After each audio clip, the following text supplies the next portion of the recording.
Hello, this is the Noob to Pro series in Blox, where I can go from noob to pro only using swords.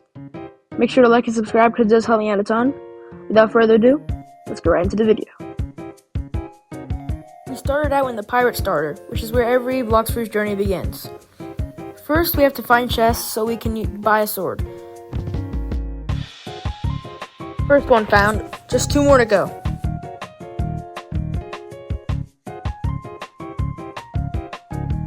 That's the second one, but for some reason I couldn't find the third one, so I just went to another server. After server hopping about 4 times, we finally found the last one. Now we can buy our first sword, the katana.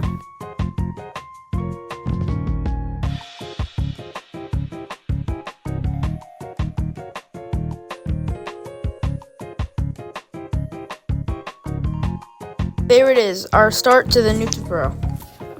Now we have to fight enemies, so we can now level up and get different swords. For some reason, the footage before corrupted, so I'm sorry for the sudden jump to the jungle app. Here we are at the jungle, the second island in Blox. Now we have to kill monkeys so we can eventually kill the Gorilla King and get our next sword, the dual katanas.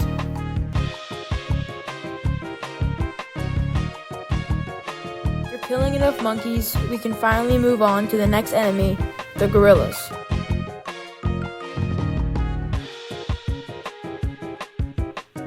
I'm quite surprised. I really didn't expect the gorillas to be such a jump up, and there was this guy who kept trying to steal my kills, which made it way harder. So, yeah, it was pretty hard, but it was not as hard as the next challenge that I was about to face. This clip must be painful to watch, but I swear, the gorillas just had like a tag team ability that they just used to trap me in their little circle of enemies. I don't know, this was actually a pretty big problem, but I eventually overcame it and finally went on to the Gorilla King.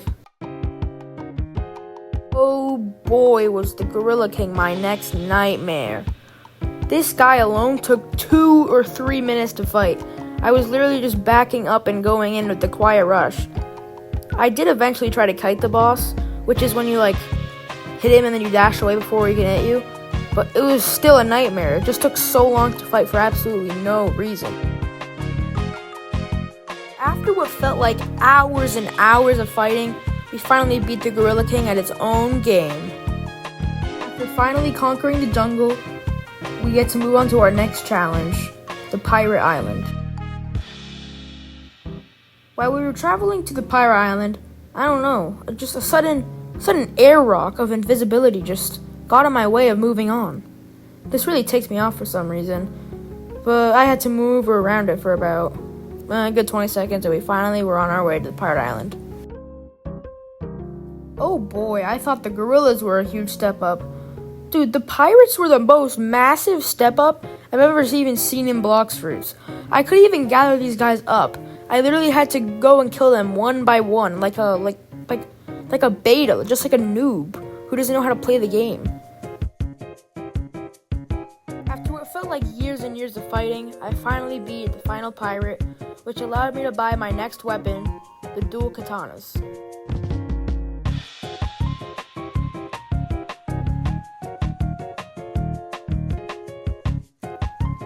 And there we have it, the dual katanas.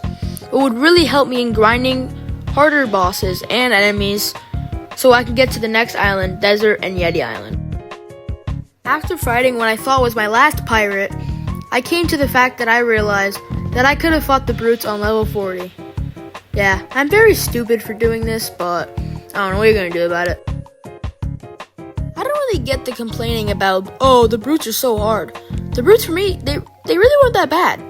I actually prefer the brutes over the pirates. Even though, they were very far apart, which wasted a lot of my energy. They did a lot of damage, but they weren't that bad.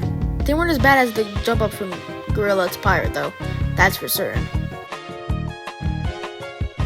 After fighting my last brute, I can move on to the next challenge, the chef.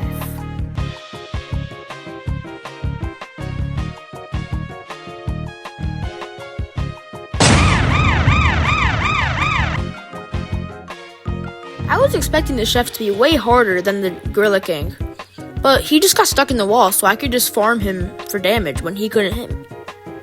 I don't know, this guy, I was expecting him to be way harder. I don't know what happened. Oh, never mind. Oh, no. This guy will kill me eventually. This is definitely not foreshadowing. After a close encounter with death, oh, never mind. He did kill me. Oh well. After forever, we finally killed him and put some stats in our sword and defense. And then, on the way to collect another quest, we ended up getting a gold chest. Gold chest, wow, a blue chest that gave us 2.3k cash. Very nice. After what felt like ages, we could finally move on to the ice island and get our next weapon. Yeah, no, you thought. No, I'm gonna go to Desert Island, get to level 90, and then we can go get our next weapon. Nah, tricked you again. I will be getting something, but it won't be a weapon. It will be something that we can find very useful in endgame. So we head into this mysterious cave, where we find the ability teacher. This is a guy who can tell us all different things where we can buy. Things like air jump for $10,000. Nice. An aura for $25,000.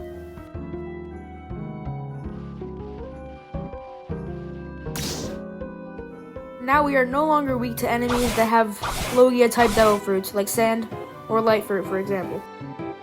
2 hours later. While being chased by desert officers, I renew my XP codes. I don't know, these desert officers, they're not that bad. It's just that, I don't know, they just sometimes get stuck on a building, and it gets pretty annoying. After being a few NPCs away from getting to our next island, I just decided to not get a quest and just kill about 4 of them, so we can finally go on to get our last sword of the video, the triple katanas.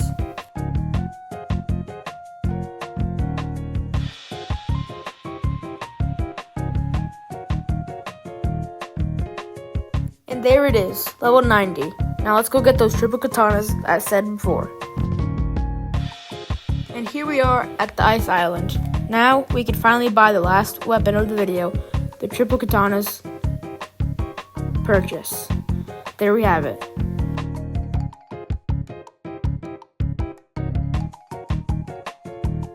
There they are, and we look absolutely amazing.